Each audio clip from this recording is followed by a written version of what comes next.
আওয়ামী লীগের একটা নেতাকর্মীকে ছাড় দেওয়া যাবে না। জামাত নাকি তাদের ক্ষমা করে দিছে। আপনারা কে ক্ষমা করে দেওয়ার? এই 17 বছরে সাধারণ মানুষ হইতে বিএনপি, জামাত, হেফাজত, যত ধরনের মানুষ আছে তাদের কলিজা ছিঁড়ে ছিঁড়ে খাইছে আওয়ামী লীগ।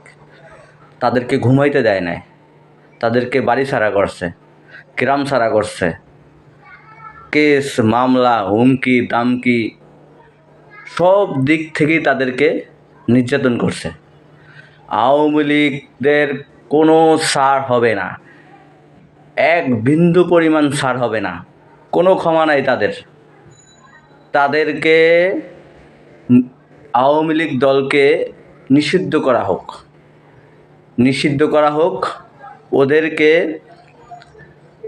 প্রত্যেকটা আওয়ামী লীগকে বিচারের আওতায় আনতে হবে, বিচার করতে হবে।